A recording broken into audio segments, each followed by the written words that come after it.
आता अजून कन्हैया थोडा मोठा झाला, आता पारावर खेळायला झाला. पारावर बलराम दादाचं बोट धरायचं आणि पारावर खेळायला जायचं. आणि एक दिवस कृष्णनाथानं माती खाल्ली, अवघ तोंड मातीने भरला आणि बलराम दादाने त्याचा हात धरून उडत आईच्या पुढे नेले.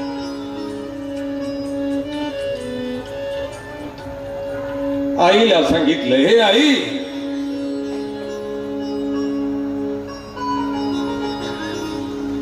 बघ ना ग, हा माती खातोय पारावर जाऊन.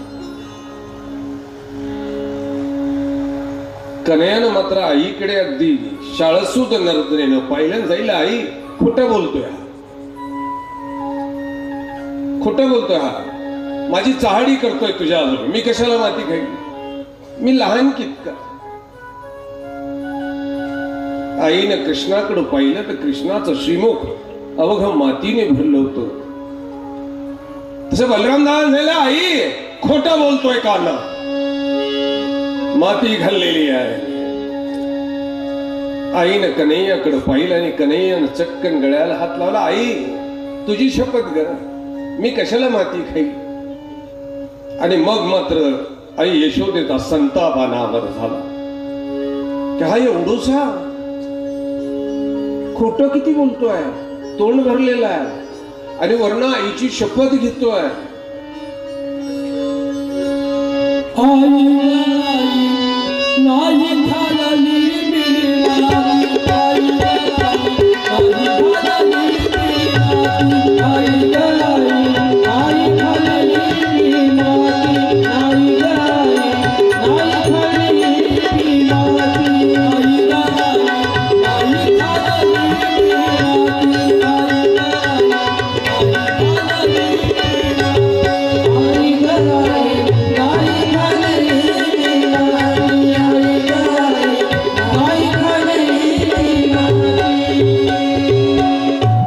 आईनं कानाचा कान धरला आणि कन्हैया झाला, कान्हा हात उगार, तोंड उघडून दाखव. सज्जन, कृष्णावर उगारलेला हात हा आईचा होता. दुसरा राहिला असता ना, हाताची शक्ल झाली असती. आईने उगारलेला हात होता. कन्हैयाला सांगितलं, तुझं तोंड उघडून दाखव. आणि कन्हैयानं आईला श्रीमुख उघडून दाखवलंय, तोंड उघडून दाखवलं. आणि एका क्षणात अनंत ब्रह्मांडाचं दर्शन कृष्णनाथानं आईला आपल्या श्रीमुखात दाखवलंय. अनंत ब्रह्मांडाचं, तिथे हिमालय आहे, तिथे नद्या आहेत, नाल्या आहेत, समुद्र आहे, जीवमात्र आहे. त्या एवढ्याशा श्रीमुखामध्ये आईनं जेव्हा ते अनंत ब्रह्मांड पाहिली आणि घाबरली आहे.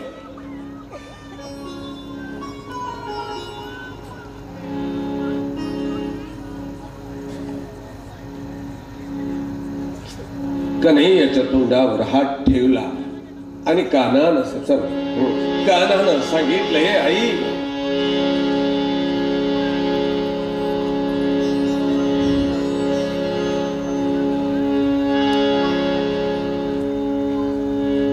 कसा माती खाईल ग मी,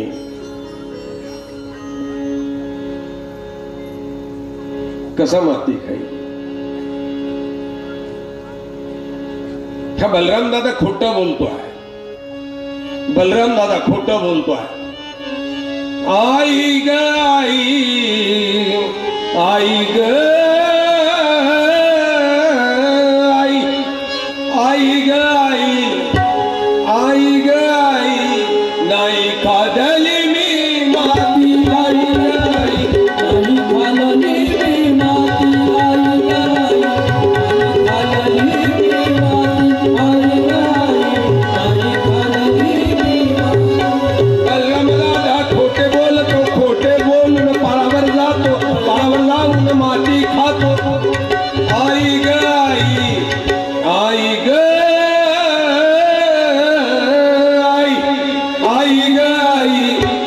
खादली मी माती, आई ग आई, नाही खादली मी माती.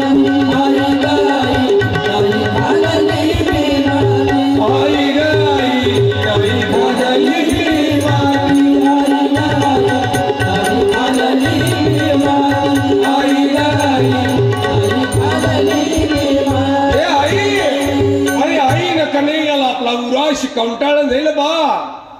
तू नाही रे माती खाल्ली